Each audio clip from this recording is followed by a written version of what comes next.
Okay, welcome everyone to the next session in SoCC. This is our industry flash talks. We had three of our sponsors graciously agree to present to us today, and we're going to have three talks, 15 minutes each, and feel free to ask questions. For the first talk, we'll have Amazon, and they won't be able to be on the Zoom chat, but if you want to ask any questions or comments, please use the Hoover chat for this session, and they'll be able to answer there. So our first speaker is Mehul Shah from Amazon, and I'm gonna share the video that he sent, and then we'll go from there. Good afternoon. My name is Mehul Shah, and I'm the General Manager of AWS Glue and AWS Lake Formation. Today, I'll be talking about data security and data sharing in AWS Lake Formation.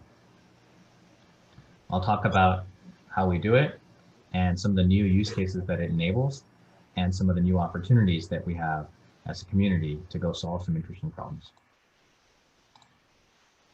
Before I start, let me first motivate what a data lake is and why people are moving to data lake architectures. Then I'll describe how data security and data sharing is implemented or done in lake formation. And then I'll talk a little bit about some of the use cases and some of the open questions that arise. So if we look back about 30 years ago, enterprises actually put all the information in their organization into a big information hub called an enterprise data warehouse. They would take all of the structured information they had in their operational database systems, go through a centralized ETL process, unify all that data, and then ask questions over that data, typically using SQL and a bunch of reporting tools and ad hoc BI tools. And this is how they would analyze how well the business was doing and how to optimize that business. But unfortunately, there are three trends that are actually pushing them away from enterprise data warehouse-like architectures. The first one is that the data that they want to analyze no longer fits inside of a data warehouse. It's too large to be cost effective in a data warehouse, and it's also much more diverse. They have unstructured data, they have semi-structured log data, network feeds, social networking feeds, IoT streams that they want to analyze. And it's just not cost effective in a data warehouse. And if you take a look at our customer base, across our customer base, companies are actually storing, and the amount that they're storing is growing about 10x every 5 years. And so if they're going to move to a new data platform, they need to be thinking about 3 orders of magnitude increase in scale, from petabytes to exabytes. The other thing that's happening is that the people that want to analyze this data are changing. It's no longer just business analysts or business users. You have data scientists, you have DevOps people, you have application developers, all want to analyze their data, and they want to do different types of analyses. It's not just, again, SQL analytics. It's scientific analyses, machine learning, real-time streaming analyses, and basically data warehouses just can't keep up with all the kinds of things that people want to do. And also in the last decade, we've seen increased regulatory pressure on how you can use and share the data that you have in your organization. And so while customers and our enterprises want to democratize access to the data within their organization, there's this sort of tension with these regulations, whether they be government regulations like privacy regulations like GDPR or CCPA, or industry regulations like HIPAA, or just regulations that they have or governance requirements that they have within their organization. And so instead of building data warehouses, they're still centralizing all their information into a thing called a data lake. It's the new information hub. It's a centralized secure repository that enables you to govern, discover, share, and analyze the structured and unstructured data that you have at any scale. And the way it's different from a data warehouse is they're no longer storing it into a database system. They're storing all this data into a large object store. In our case, it's Amazon S3. We see our customers taking on-premises data, real-time streaming data, and just pouring it into S3 because it's ubiquitous, it is extremely cheap, and highly durable or reliable with 11 nines of durability. And then the cloud allows them to then take that data and bring it in to a variety of different analytics engines very quickly and efficiently and on demand, right? So while data warehouses are still useful here, Amazon Redshift is our data warehousing service, other analytics engines are now starting to become more and more used. For example, SageMaker is our ML service, EMR is our big data service, and so on and so forth. And what they need is a single locus of control to multiplex this data across all of these engines, multiplex it securely and efficiently. Today, we have more customers and more data lakes on AWS than anywhere else. I think the running count is over tens of thousands of data lakes on AWS. And so this central locus of control is what Lake Formation is. It's a fully managed service that enables data engineers, data stewards, and data analysts to build clean, secure data lakes in days. Here's some of the customers that are actually using Lake Formation in production. We launched it a year ago. And the typical steps of building a data lake, you might be familiar with. You've got to load your data into your data lake, ingest it and clean it. We know about this, right? We know this is a hard problem. There are a lot of people working on it.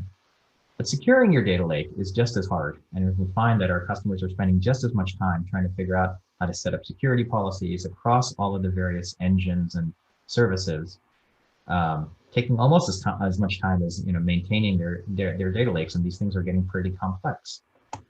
And this is what I want to kind of focus in on this talk today. So how does Lake Formation work? Well, it's pretty simple. We take a database-like model for your data lake. Administrators basically set up users and permissions on their data lake resources, which are modeled inside of a data catalog. Data catalog models the data as databases, tables, and columns. The tables are semi-structured tables. They have fields in them. And then you can specify access controls just like you would in a database with grants and revokes on the resources in your data catalog, which represent objects or collections of objects sitting on S3. And that's really the security component of Lake Formation. Lake Formation now also has other interesting components like ingest and cleaning components. We're not going to talk about them today. Then when a user wants to access that data through one of these integrated services, they consult Lake Formation, get information about the metadata, so see what fields and tables that user has access to. And then those engines will then run the queries that the user asks after it's been authorized. The nice thing about Lake Formation compared to other systems is that we're borrowing all of these ideas from the database world and applying it to the data lake world.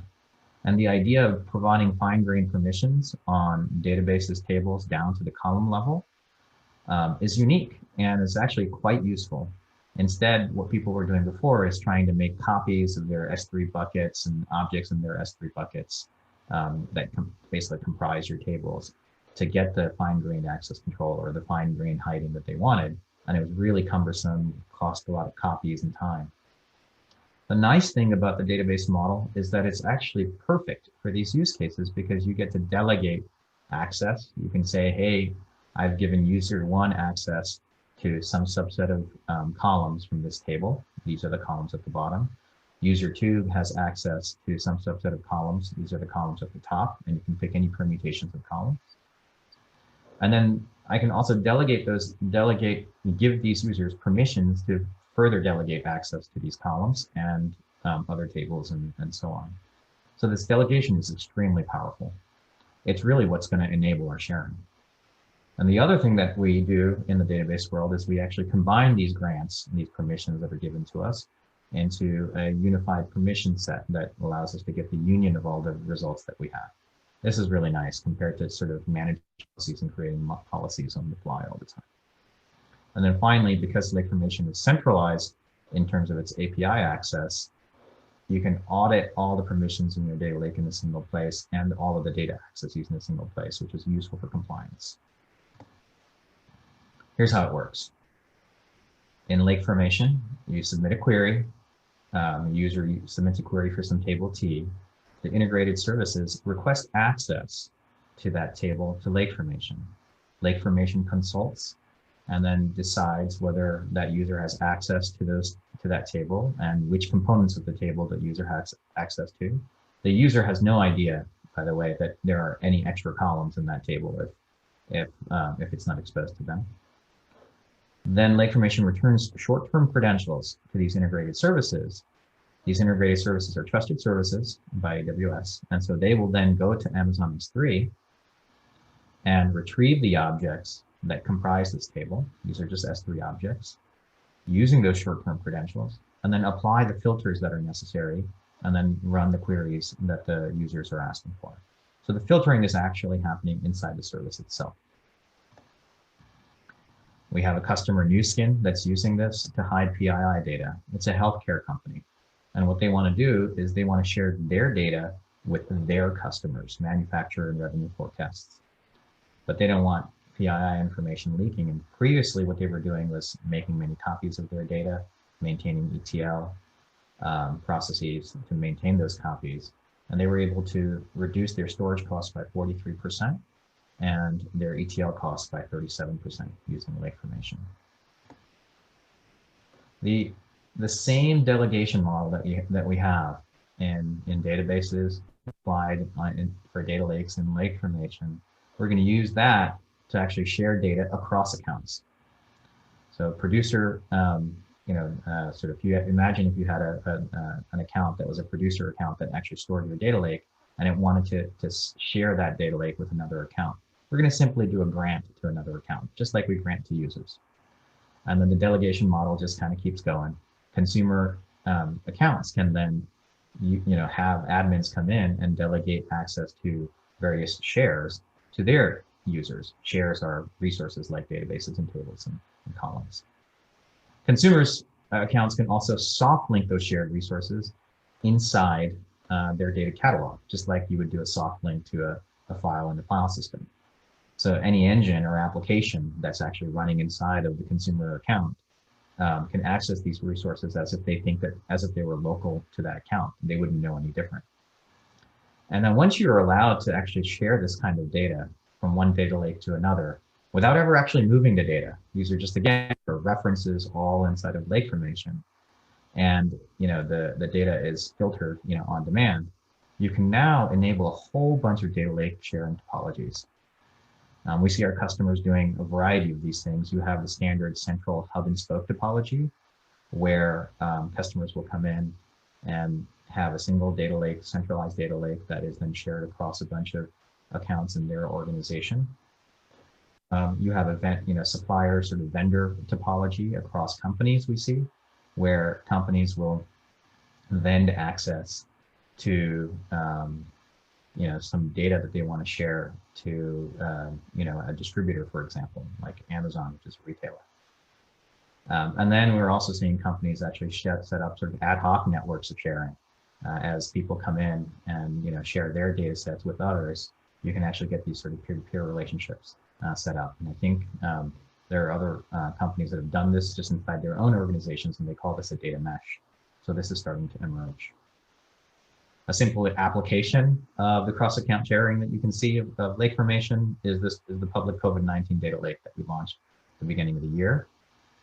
We actually wanted to put all of the public information to help researchers and public health officials trying to track the COVID-19 pandemic and all of the related data sets that are there. So we have structured data sets on deaths and cases, hospital bed availability. We have unstructured data on research articles, on predictions that people have and where things will flare up. And you can use a variety of engines. So our customers are actually doing this to go and track and contain the virus. In some cases, they're trying to do it. Food manufacturing companies are doing it. Nonprofits are doing it. And they're using various engines like Athena and QuickSight for doing just simple analytics. They're using ML services like Comprehend Medical and Kendra to do searches. And they're actually going back and forth, because what Comprehend Medical can do is generate tags, for example, interesting tags that are inside your research data sets, which can then be collected and collated in Athena. And then you can query relevant research articles that you need. then there's a whole bunch of open questions that this actually enables. Like, what happens when we want to share not just individual records and individual databases, but what happens if you want to actually share aggregations of your data so that so you can actually make statistical statements about what you have without actually violating privacy. How do we actually talk about that, especially in a context like a data lake?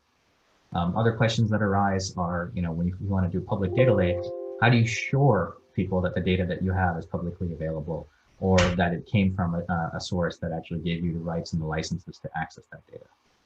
And then finally, if you're going to set up these topologies in a variety of different ways, especially in a data mesh, how are you going to find the data that you're looking for?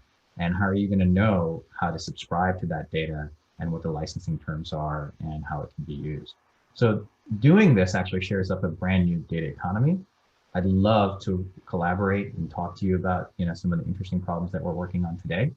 And hopefully as a community, we can go solve some of these things in the upcoming decade.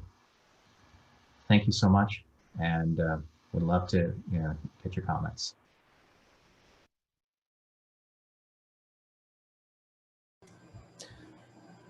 All right. So, as I said, Mehul is available to ask questions on the chat and on the chat on Hoover.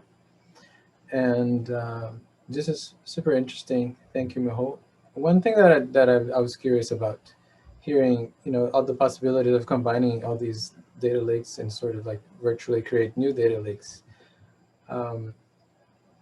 One thing that seems that could become really hard is how to debug, for example, permission problems.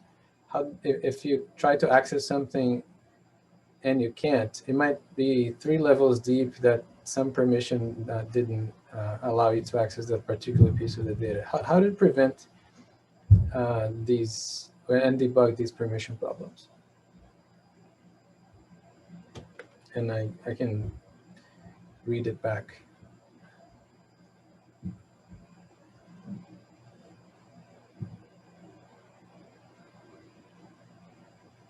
Yeah, you can type your answer.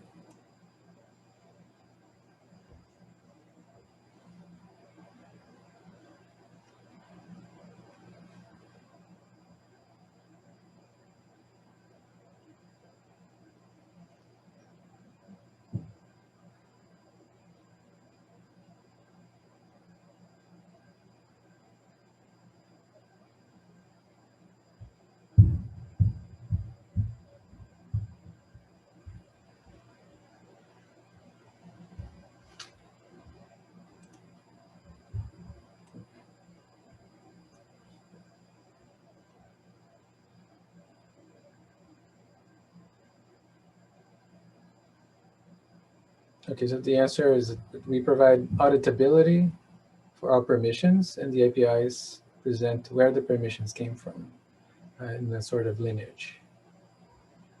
This still can become hairy with groups and etc.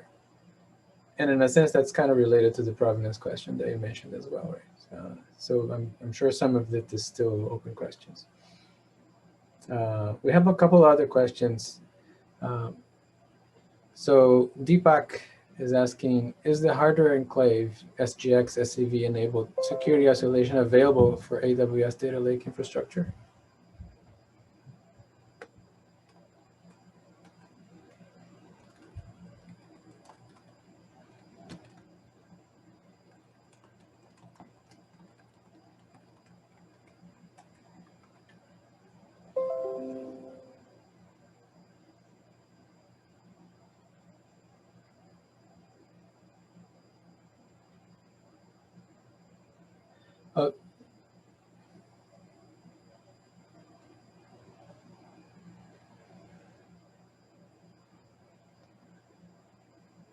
Yeah, if SGX and SC are enabled for data lake.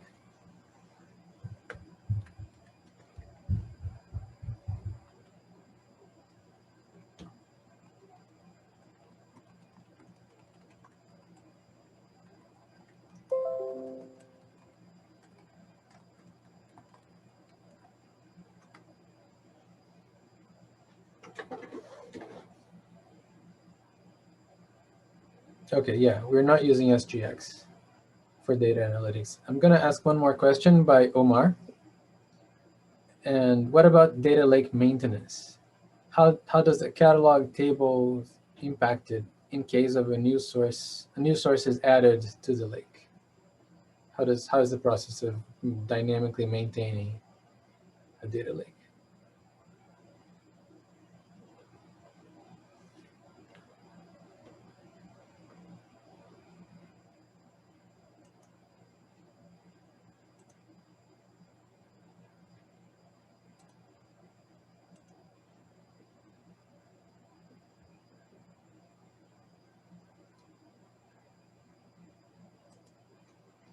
We have multiple microservices inside of lake formation, and one of them are crawlers. This is the answer from Mehul. And these crawlers will automatically detect and extract the metadata.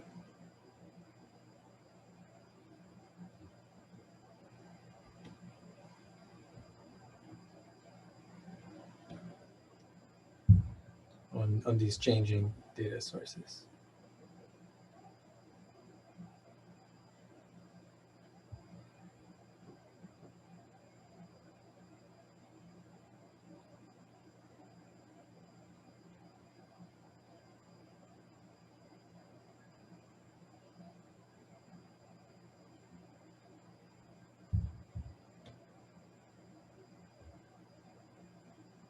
So the crawlers will populate the catalog, track changing schemas, data statistics, etc. So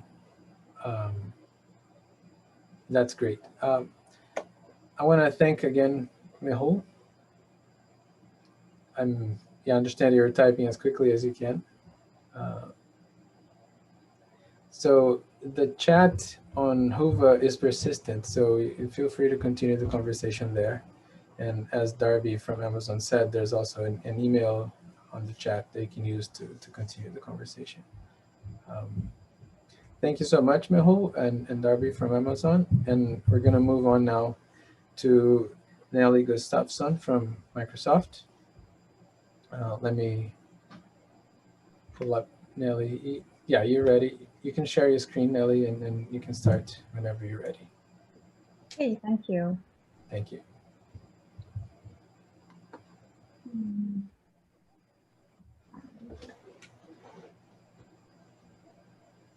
Sorry, I'm used to using Teams, so Zoom for me was something new. All right, let me start presenting.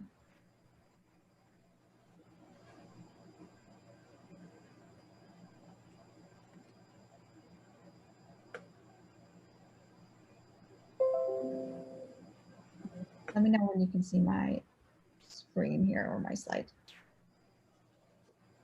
All right. Great.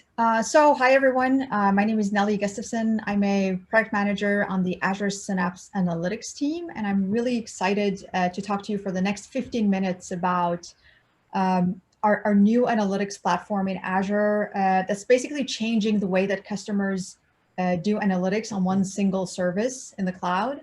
And I'm going to talk about basically what Azure Synapse Analytics is, why we built it, and also mention some of the new innovations that are coming from our team, from our research team directly that we're incorporating in our product.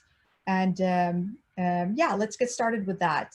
And as mentioned, if you have questions, please write them in the chat, and I'll try to get to them after the session or leave some time for Q&A as well.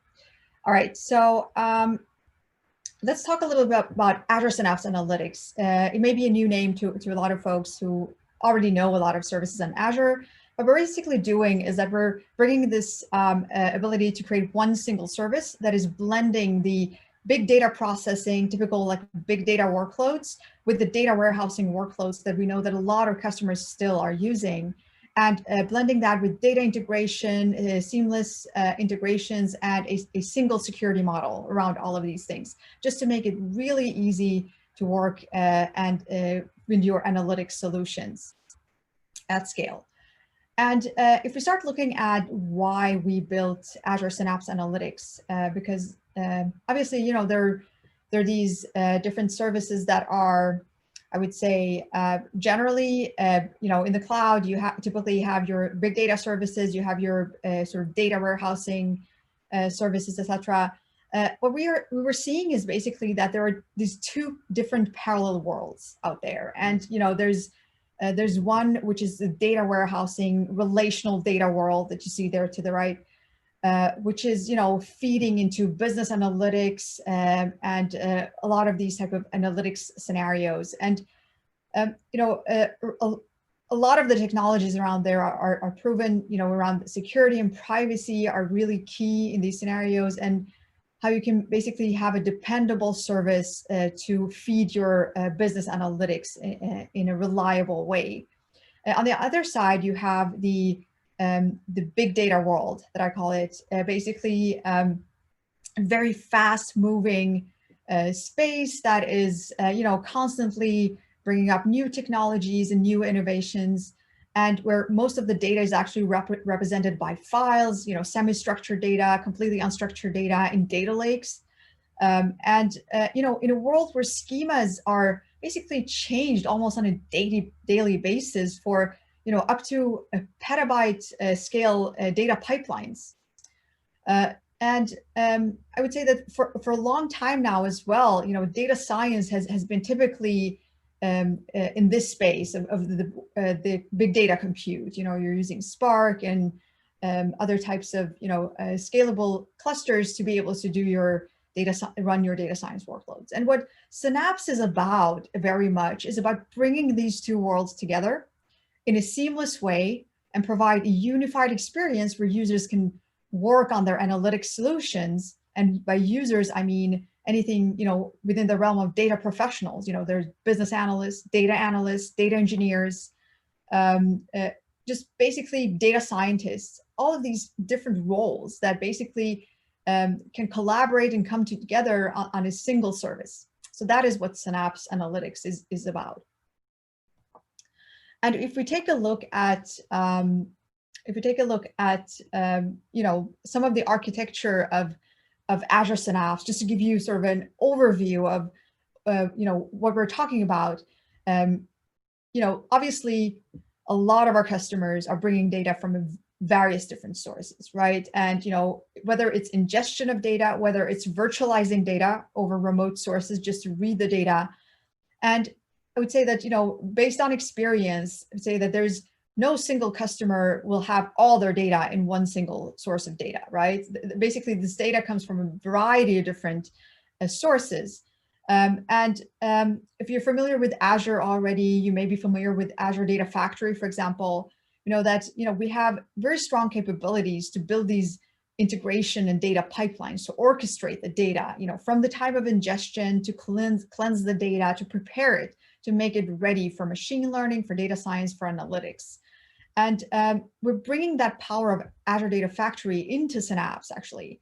And Synapse is, you know, is adding new capabilities, but Synapse is also stitching together and integrating a lot of existing capabilities in Azure to bring them all together within this box that you see here, the rectangle that you see, which is basically within the same security boundary.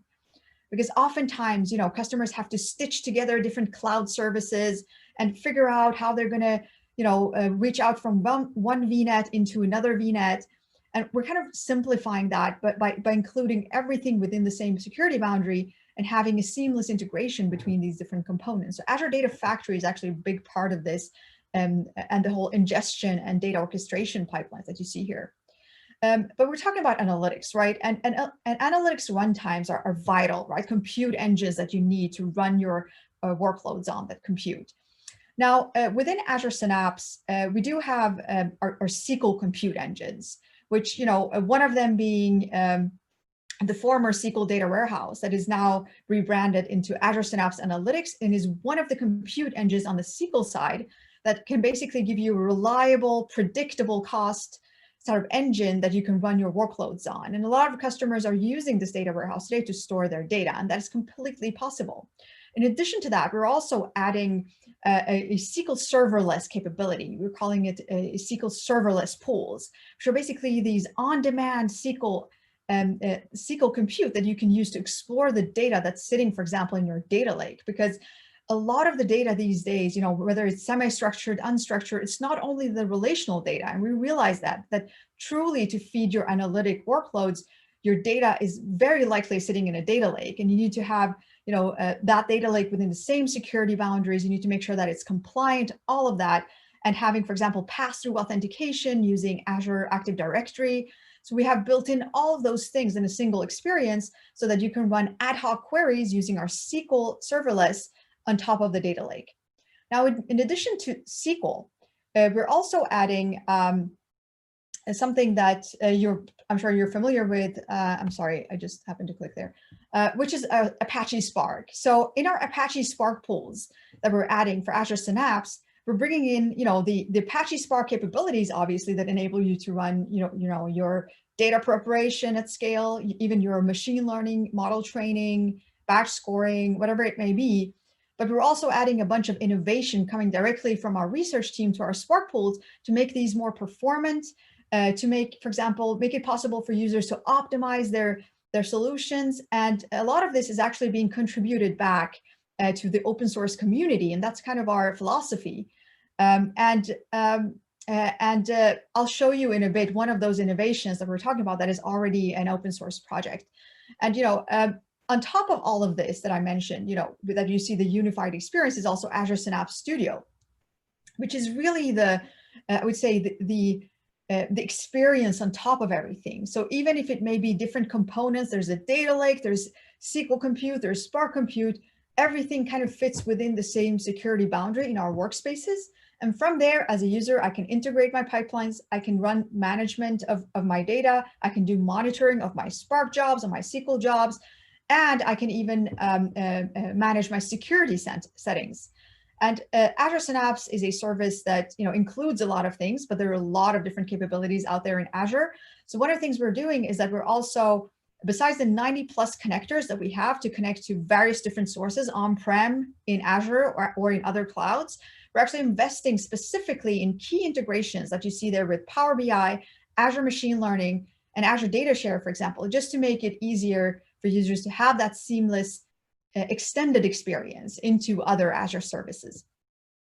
And Azure Synapse Link that you see there is just a very performant way of accessing data right now in Cosmos DB, but in the future also Azure SQL. So it's all about integration. It's all about kind of bringing things together within the same security boundaries. Now, I wanted to also show you a quick demo. Let me see how we are on time with that. Maybe we have time for that. And just before I dive into the demo and show you a little bit how the Synapse Workspace looks, because I think it would be interesting to kind of show you that. Now we've been talking about it. I just wanted to show you the actual flow that I will be demoing so that you have an idea of what we will be doing.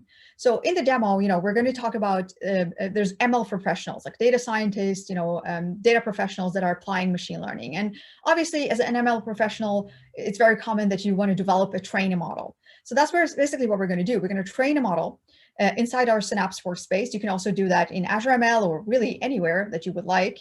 And we're going to show you how you can easily bring that pre-trained model into Azure Synapse. In this case, we'll already be in Azure Synapse. This is going to be an Onyx model. That's just in sort of detail in this context. But what we're going to do is that we're also going to make it really easy to collaborate between the machine learning professional that's actually developing the model and the data professional that's going to consume that model. So this model with its signature, I'm going to tell you about why we're adding the signature in a bit.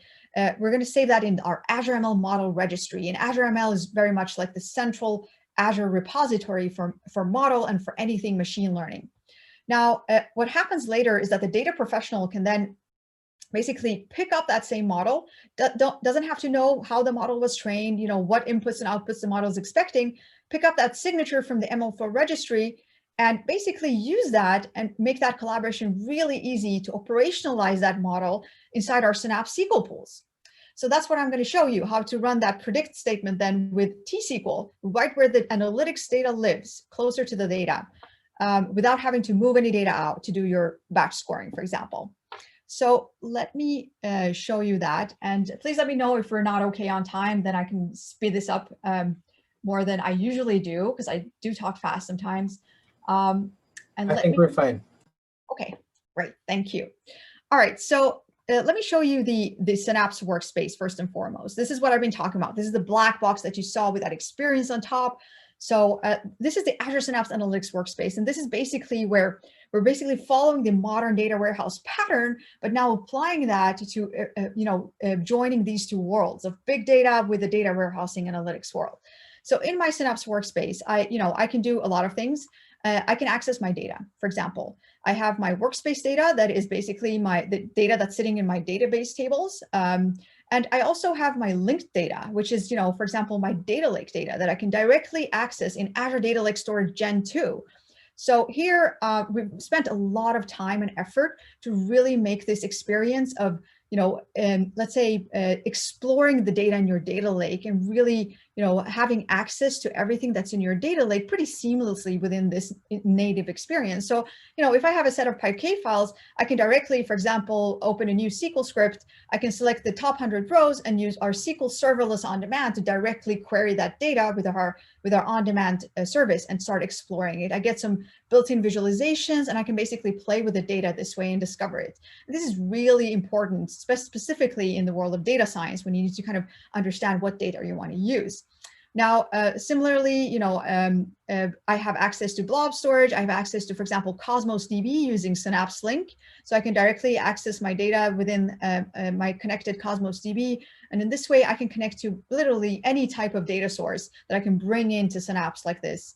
But that kind of doesn't stop there. We have also experiences to build SQL script, to build a note, use Python and PySpark to develop your models, for example. We have actually direct integration with Power Query. If you like no code, low code data prep, Power Query is a great tool to kind of do these things. And I would say that we really care about all types of users, even the data analysts and business analysts that don't really prefer code to do all of these things. And there's, data orchestration pipelines that I mentioned with Azure Data Factory. I'm not going to go into all of this because we unfortunately don't have time, but I encourage you to kind of check it out if you're interested. Monitoring and management also. But let's dive into a development experience. I told you that we would train a model, right? And we're actually going to train a sales forecasting model using a random forest regressor here, but that's not the key point here. The key point here is that as a data professional within Synapse, I can directly access my data. In this case, my data is Cosmos DB seamlessly, and I can just basically start using that data and load that data from Cosmos DB into a data frame, like I'm doing here. I'm massaging that data frame, I'm doing some preparations on that data frame, and I'm going to train a random forest regressor, as I mentioned. And so let's jump into that. So I'm training a scikit-learn model, in this case, using Python in my Python PySpark notebook here. But the interesting thing here, what I want to mention to you was what some of the innovations that we're bringing in from our research team in Azure Data, which is our Gray Systems Lab team. And they have done some fantastic work in open sourcing and contributing to making, to basically creating a project that is called Hummingbird that I'll tell you in a bit. And we're actually including that out of the box, those libraries within our Synapse Spark pools so that users can start optimizing their models. So we have a scikit-learn model. It's an Onyx model that we got here by converting it. And it's basically a tree-based model that you see here. Now, what we're doing is that we're actually using Hummingbird, which is coming from our research team, to transform this traditional model into a DNN, which actually gives it significant perf improvements when it comes to scoring the model. It can give, as you see here, up to 5 times speed up on CPUs, up to 1,000 times speed ups on GPUs. And actually, for this particular model, we actually ran some tests to show how much faster it is to score this particular model on CPUs using, the traditional model versus the Hummingbird model that you see here, which is significantly faster on CPU and, even faster, if possible, like 100 times faster on GPUs. And I also included a link here, I believe, to the Hummingbird project that you can see on GitHub, and just to show you some examples. And there's a ton more innovations that we're actually bringing into our Spark pools from our research team. I can't really talk about all of them yet, but stay tuned. Check out for us announcements, because we'll announce a few things in the coming, time that we had ahead of us in the coming months, so to show you some of that innovation, how it takes place in our sort of products. But what's going to happen here is that we transform the model into DNN. We're going to register that model in the through MLflow in the AML model registry. And as you can see here, I have actually just trained the model while the other speaker was talking in the previous session.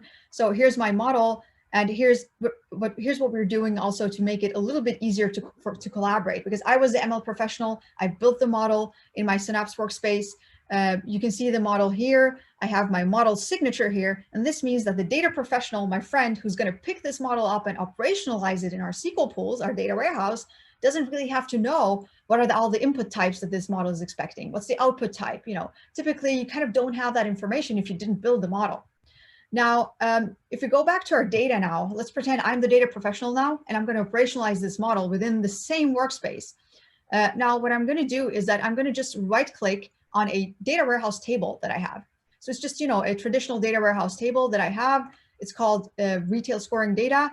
And what I can do here, just simply with no code really, is to enrich this data with my existing model. And what it's going to do now is that it's going to that Azure ML workspace that we had, and it's showing me the different models. And if I select this model, for example, and just continue, I can use this experience to operationalize that model without really having to know a lot about how the model was trained. So I'm just going to click continue here. I'm going to, select a schema and a name of a stored procedure, because it's going to operationalize it into a persistent object so that I can reuse that later to run, for example, schedule a job, run this scoring, and these type of things. And what it's doing now is that it's deploying the model from the Azure ML model registry into my data warehouse instance so that I can run the scoring. And it's actually going to generate some code for me as well, so that I can do all of this and also learn how to write that code and tweak it if I want to. So while it's generating, I think we can wait a little bit, because what it's doing is it's pulling a pretty large model right now. It's actually serializing it into sort of a hex string, and it's pushing that binary into a table in our data warehouse, and it's generating code. It's generating code to help us run the scoring. But I hope we really got an idea of how these experiences are going to help different personas or roles kind of collaborate. So while that is running, let me see if there are any questions that you have.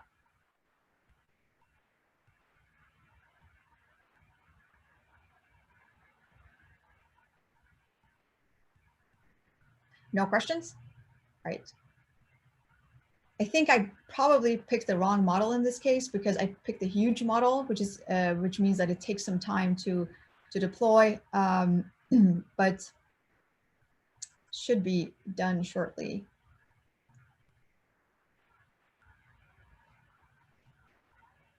And I also wanted to kind of also share with you, if you happen to have questions later on, please feel free to send me an email. I would love to answer your questions, offline, even after this session. If you're curious about something, curious about generally the Hummingbird project and other things that are basically coming from our team.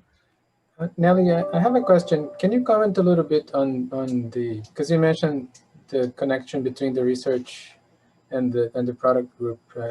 Can you comment about how closely together they work? I would say we work really closely. I personally work closely with our researchers in our Gray Systems Lab team, the people behind Hummingbird and many other research projects that we have. And we try to make sure that kind of at an early stage, we have these early conversations between the product management side, where I talk to customers, where we see the customer need, and try to make sure that whatever innovations that we bring, that they also consider the customer aspect of things, right? That this is actually going to be something that's useful for customers in the end, and that innovation can somehow be included in our products in a way that it adds value for the customer. So there's a very tight collaboration, I would say, that we have, and we're very grateful from the product team side, because it's always nice to work with a bunch of smart researchers that can kind of bring in ideas and things that maybe we wouldn't really naturally think about, but then also look at how can we make that really the most useful for our customers and our products. So the collaboration is very close. Thank you. Oh yeah, and here's the code that I just generated finally, right? And I promise you it's usually faster than this. I just picked the huge model. But as you see here, it's basically generating the script here. And what I have here is T-SQL. It's a flavor of SQL. It's ANSI-SQL, basically. But T-SQL code that's generated to, that takes the data, it takes the model, and it gives you the predictions. So what it's going to give me is actually a quantity column here that you see, which was the predicted quantity that we got out from the model. All right, that's all I had. Thank you. Very, very cool. Yeah, Nelly, if you can post later to the chat links to, for example, to the notebook or whatever is relevant that you showed, I think it would be useful for people to take a look. Oh, absolutely. Thank you so much. All right, so now we move on to our last talk in this session.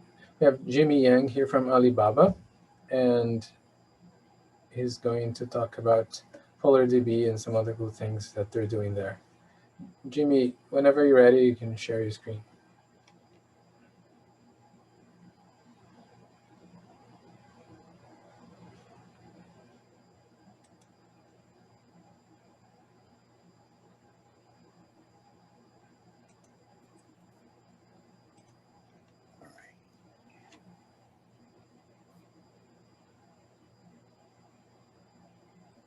All right, you guys can see the slides? Yes. All right, great.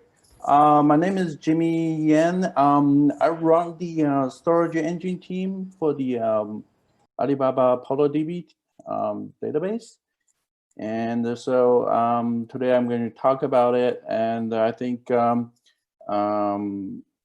Fei has talked about it this morning in his keynotes. This is more like a supplement talk to tell more about Apollodb. Right. So Apollodb is MySQL and Postgres compatible database, and we're built for Alibaba Cloud, and it's running in our relational database service as part of the relational data service. And one interesting thing about it is that I use a lot of new hardware technologies. So incorporate the IDMA and use NVMe, uses 3D Xpoint, and as well as SPDK. Also, lately we are using some SSD with FPGA chips on it. So we are keep on exploring new technologies to be used in our database and our cloud service. So of course, as a cloud database, it has fully monitoring tools, and it also has a very well-designed control planes, and so that user can easily manage their databases. On the other side, we also do a lot of extensive researches for the auto-configuring and self-drive database. In addition to that, we also use machine learning to manage the machine fleet in our data centers. So that's some kind of characteristics of Apollodb. And so it has been on the market for about 2.5 years now, and it grew quite very well. I wasn't allowed to show the numbers, exact numbers, but you can see from the graph, it's grown very well. It's one of the best performing products for the Alibaba Cloud. And this is the main storage architecture for the Apollodb. It's a shared storage database. The compute and the storage are decoupled.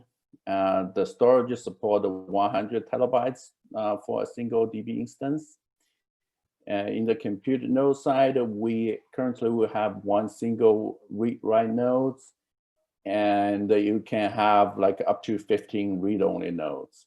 By default, you have like one read-write nodes and one read-only nodes, but you can extend that read-only to up to 15 of that. And for the high availability side, once the main nodes, for some reason it's done, it can fail over to the read-only nodes. The read-only nodes change its role to become read and write, and that whole process take about 20 seconds. In addition, in the storage side, the Polar Store itself provides 3 copies of data and a log. And they use its so-called parallel algorithm to maintain the consistency of those copies. Also, in the storage side, we use IDMA throughout the storage is like they are in the one data center, so we use IDMA for the network and for the fast data copy and I/O. And on top of it has a proxy layer and used for the load balancing. And this is we talk about the store layer. We just said talk about it. We have like an IDMA on that, and also we also use the NVMe, the 3D X-point obtain for the write ahead log, so that it can be persisted right away, and it don't have to wait for some kind of SSD write or something. So the obtain is also used. And there's a VLDB paper on that, and it has very detailed description of how we do that.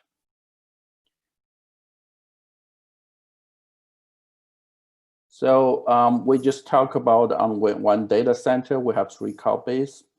We also provide multi data center support so that the data can be replicated across data centers.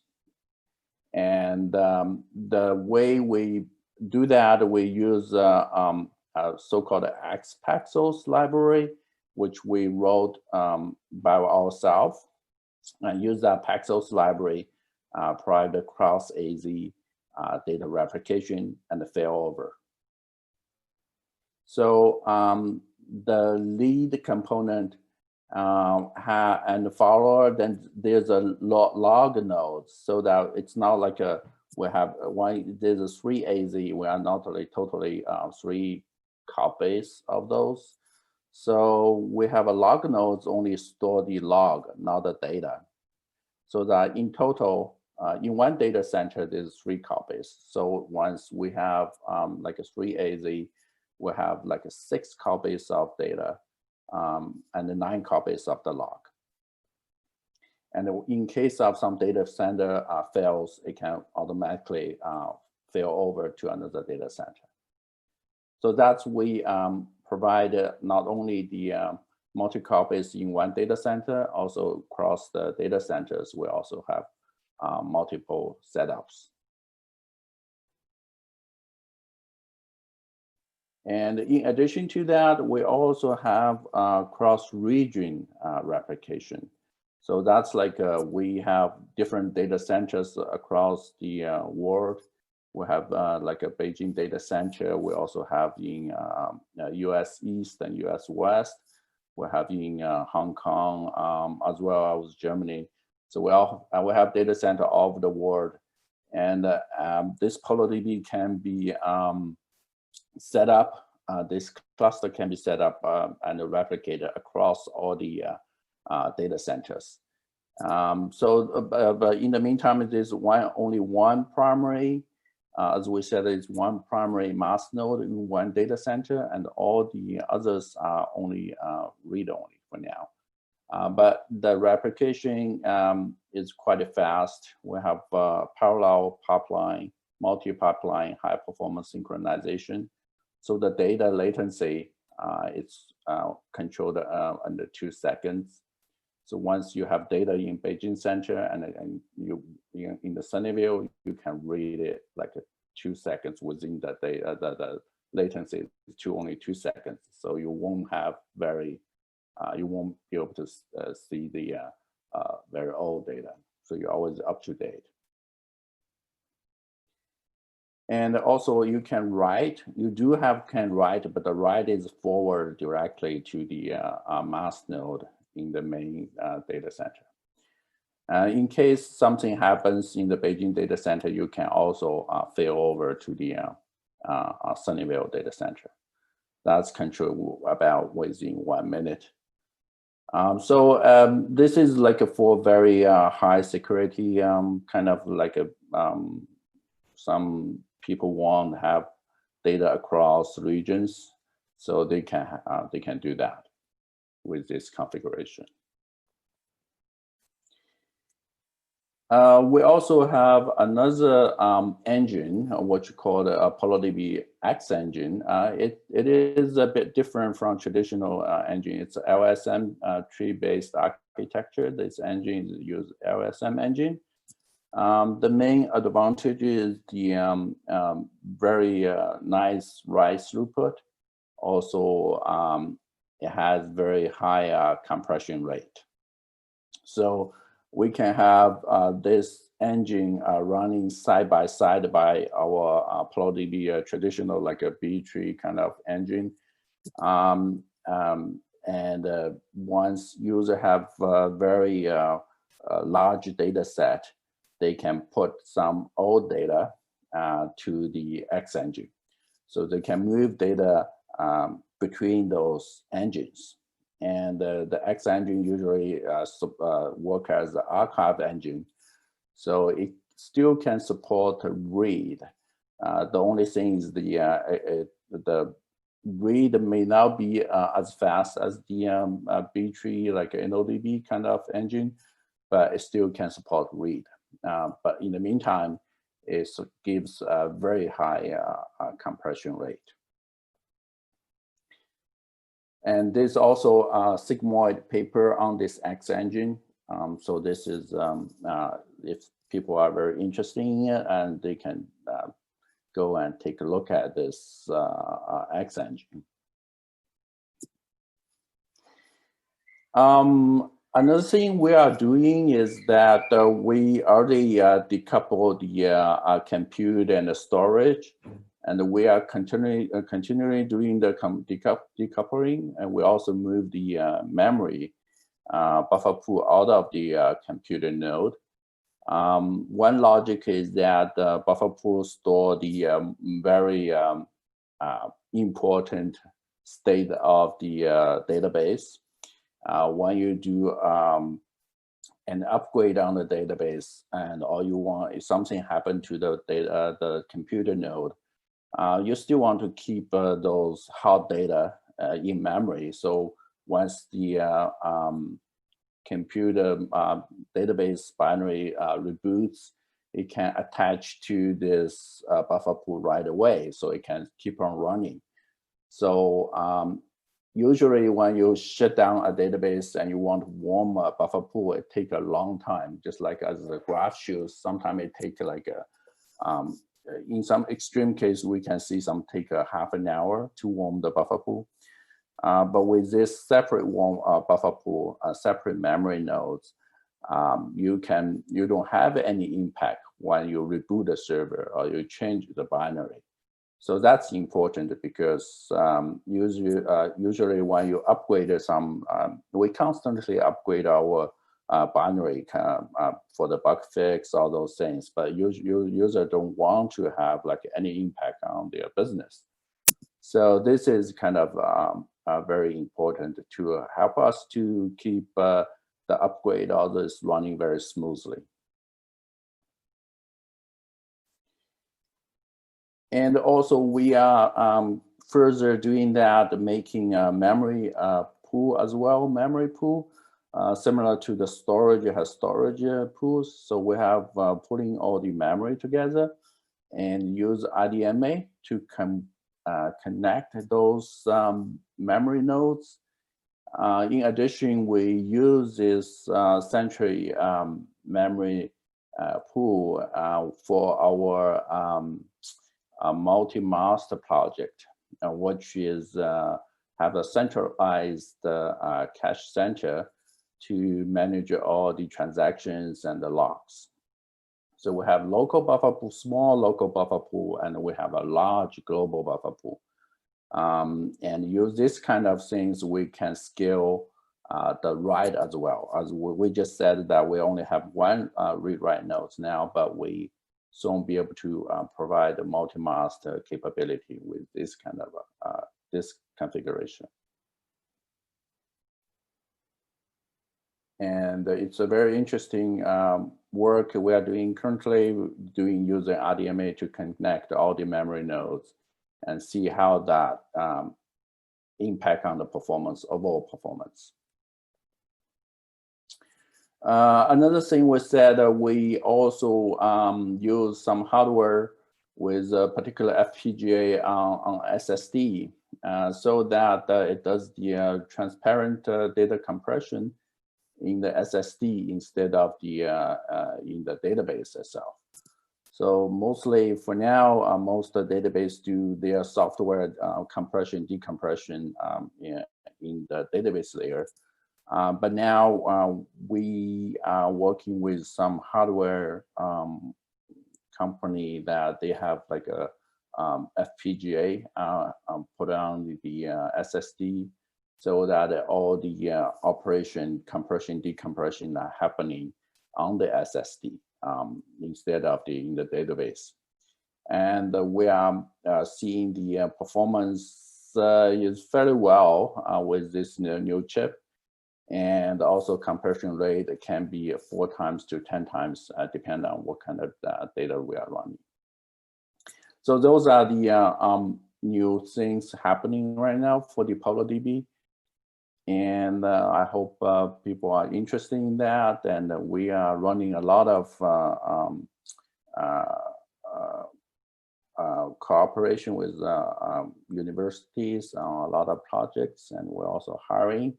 So if people are interested, hope we can talk about it and we can do more work together. All right, so that's from my side. Any questions? Let's see if are there any questions on the chat or on Hoover.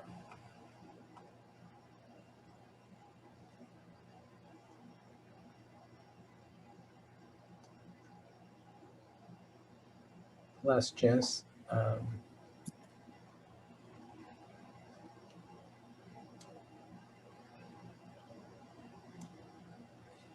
Yeah, it's really impressive the amount of innovation that you guys are putting into the Apollodb. Thanks. I have one quick question. Do you know why? So internally, in a node, you're using Raft, right, for the replicas, and then globally you're using Paxos. Can you comment on why you chose these 2 different systems and what the trade-offs are? Basically, I think using the there's 2 different layers. One is the Raft is more of the storage layer, and the Paxos is more of the database layer. We can do both using Raft as well.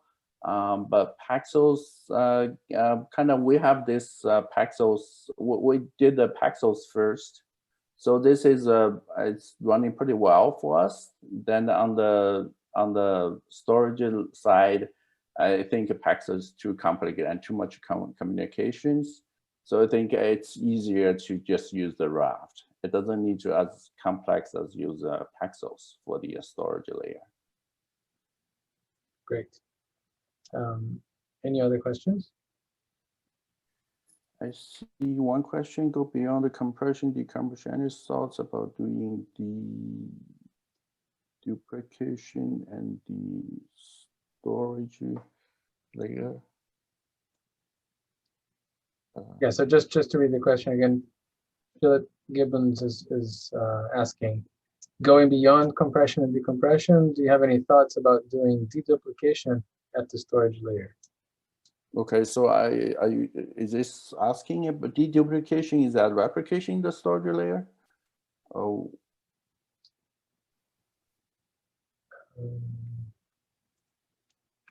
Let's see if we can find Phil. Phil, you want to talk about your question?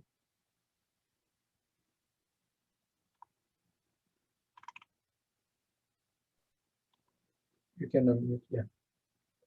So yeah, but we also on this we also there's a few different areas we're also doing. We're also doing on the storage layer. We also simplify to avoid too much data movement. We want to only the log moves, so we don't want to have too many traffic on the data as well. So we are also. Can you hear me? Yes. Yes. Hi. Yeah, I can hear you. Yeah, Phil, you, go ahead. We can hear you.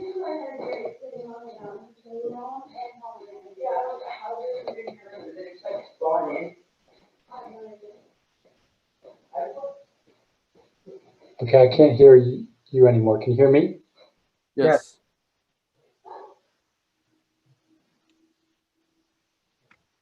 All right, somehow I lost audio on my end, but if you can hear me, my question is, you know, are you doing, is there sort of deduplication happening behind the scenes so that common blocks of memory, of storage are deduplicated, so there's only one copy in the storage on the SSD itself of common data?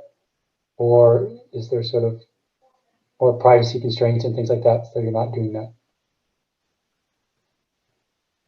So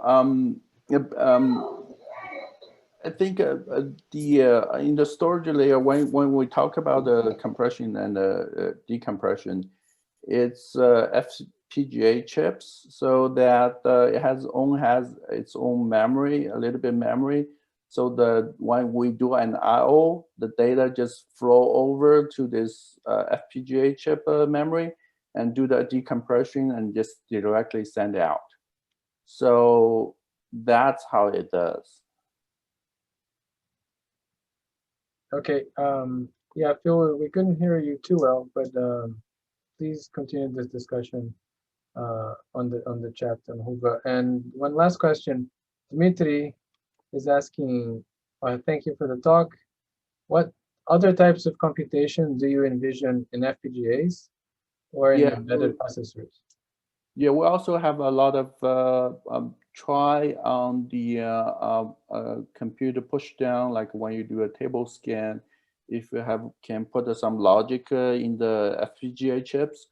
The only problem is that sometimes database logic is so much, you have so much metadata about each table. So you have to kind of wiring those kind of metadata information into the FPGA layer. Sometimes it cannot be very flexible. So this is, we're still looking at it, because database, you need like an MVCC, you want to know different view, you want to have transaction information. And those transaction information cannot really real time put on the FPGA. So that's kind of a difficult situation for us to push down too much computation in the FPGA.